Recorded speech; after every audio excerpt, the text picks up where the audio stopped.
তোমরা দেখতে পেলে কিভাবে রিমোটে চাপ দেওয়ার সঙ্গে সঙ্গে গাড়িটি দিক পরিবর্তন করছে, গতি বাড়াচ্ছে বা কমাচ্ছে। অর্থাৎ গাড়িটির চাকার ঘূর্ণন বা অভিমুখের পরিবর্তন নিয়ন্ত্রণ করছে রিমোটটি। অর্থাৎ রিমোট নির্দেশ দিচ্ছে আর গাড়িটি সেই নির্দেশ নির্ভুলভাবে পালন করছে। আবার ধরা যাক একটি ঘড়িতে অ্যালার্ম দেওয়া হলো, নির্দিষ্ট সময়ে অ্যালার্মটি বেজে উঠবে। স্মার্টফোনে ফেস আনলক পদ্ধতি, যেখানে মোবাইলের সামনে নিজের মুখ আনলে মোবাইলটি স্বয়ংক্রিয়ভাবে আনলক হয়ে যায়। প্রতিটি ক্ষেত্রে আমরা দেখতে পাচ্ছি যে আমরা কোনো যন্ত্রকে একটি নির্দেশ দিচ্ছি এবং যন্ত্রটি সেই নির্দেশ যথাযথভাবে পালন করছে। আমরা জানি কম্পিউটার একটি জটিল যন্ত্র। এর সাহায্যে আমরা বহু জটিল সমস্যার সমাধান করতে পারি। ব্যক্তিবিশেষে সমস্যা বিভিন্ন রকমের হয়, যেমন একজন ওষুধ ব্যবসায়ী ওষুধের হিসাব রাখার জন্য, একজন শিল্পী তার শিল্পী সৃষ্টির জন্য বা তার গুণগত মানের বৃদ্ধির জন্য, একজন ইঞ্জিনিয়ার তার কাজের মডেল তৈরি করার জন্য বা জটিল হিসাব নিকাশের জন্য, একজন শিক্ষার্থী পড়াশোনার জন্য, বা কেউ শুধুমাত্র বিনোদনের জন্য কম্পিউটার ব্যবহার করে। কম্পিউটারের এই বহুমুখী ব্যবহার কিভাবে সম্পন্ন হয় তা ভেবে দেখেছো? এই কাজগুলি সম্পন্ন হয় সফটওয়্যারের মাধ্যমে। প্রত্যেক কাজের জন্য আলাদা আলাদা সফটওয়্যার আছে, যেমন লেখালেখির জন্য MS ওয়ার্ড, ছবি আঁকার জন্য পেইন্ট ইত্যাদি। আমরা মোবাইলে যে অ্যাপসগুলি দেখি সেগুলি আর কিছুই নয়, এক একটি সফটওয়্যার। দেশ বিদেশের অনেক কোম্পানি যেমন মাইক্রোসফট, গুগল, TCS, ইনফোসিস ইত্যাদি সফটওয়্যার তৈরির কাজ করে। সফটওয়্যার তৈরির কাজে নিযুক্ত ব্যক্তিদের সফটওয়্যার ইঞ্জিনিয়ার বলা হয়। তাহলে এখন প্রশ্ন হলো, সফটওয়্যার কি? সফটওয়্যার আর কিছুই নয়, একটি প্রোগ্রাম বা একাধিক প্রোগ্রামের সমষ্টি, যা দিয়ে আমরা কোনো সমস্যার নির্ভুলভাবে সমাধান করতে পারি। প্রোগ্রাম কি? আলোচনা শুরুতেই আমরা দেখলাম যে বিভিন্ন যন্ত্রকে দিয়ে কাজ করাতে গেলে আমরা কিভাবে নির্দেশ দিচ্ছি। কম্পিউটার প্রোগ্রামও ঠিক তাই। এখানে কম্পিউটারকে একাধিক নির্দেশ দেওয়া হয় কোনো সমস্যার সমাধানের জন্য। এই নির্দেশের সমষ্টি, যার দ্বারা কম্পিউটার কোনো সমস্যার সমাধান করে, তাকে প্রোগ্রাম বলে। এই পর্যন্ত আমরা বুঝলাম যে কম্পিউটারকে দিয়ে কোনো কাজ করাতে গেলে তাকে সেই কাজের জন্য যথোপযুক্ত নির্দেশ দিতে হয়। কিন্তু কিভাবে আমরা কম্পিউটারকে নির্দেশ দেব? কাউকে নির্দেশ দিতে গেলে একটি ভাষার প্রয়োজন হয় এবং ভাষাটি এমন হতে হবে যাকে নির্দেশ দেওয়া হচ্ছে সে সেই ভাষাটি বুঝতে পারে। যেমন একজন চাইনিজকে যদি বাংলা ভাষায় জল আনতে বলা হয়, সে কি নির্দেশটি বুঝতে পারবে? কখনোই না। তাই চাইনিজ ভাষায় কাউকে নির্দেশ দিতে হলে প্রথমে আমাদের চাইনিজ ভাষা শিখতে হবে। একইভাবে কম্পিউটারকে নির্দেশ দিতে গেলে আমাদের কম্পিউটারকে নির্দেশ দেওয়ার ভাষা জানতে হবে।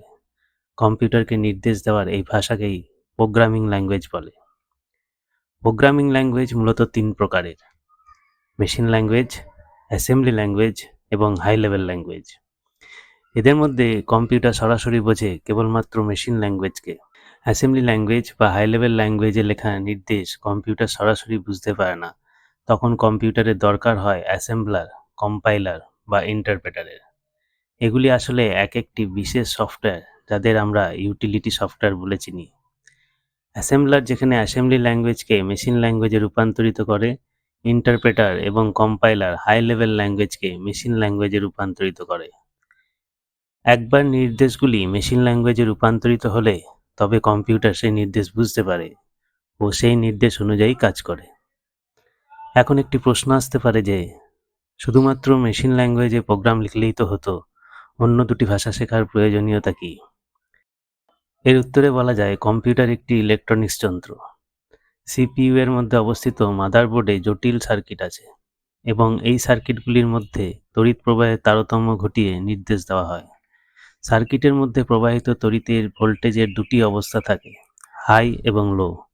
কম্পিউটারের ভাষায় এই হাই ভোল্টেজকে 1 ধরা হয় এবং লো ভোল্টেজকে 0 ধরা হয়, এবং মেশিন ল্যাঙ্গুয়েজের নির্দেশগুলি এই 0 আর 1 এর সমন্বয়ে লিখতে হয়, যা বোঝা এবং লেখা দুটি দুরূহ কাজ।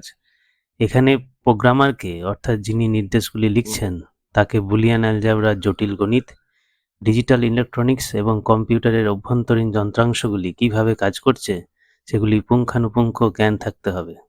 তাই কয়েকটি ক্ষেত্র বাদ দিয়ে এই ভাষাতে প্রোগ্রাম লেখা হয় না বললেই চলে।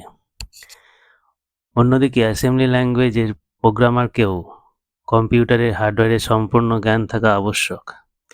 হার্ডওয়্যারের সম্পূর্ণ জ্ঞান না থাকলে এই ভাষাতেও প্রোগ্রাম লেখা সম্ভব নয়। অর্থাৎ আমরা দেখতে পেলাম যে মেশিন ল্যাঙ্গুয়েজ এবং অ্যাসেম্বলি ল্যাঙ্গুয়েজে প্রোগ্রাম লেখা একটি জটিল কাজ।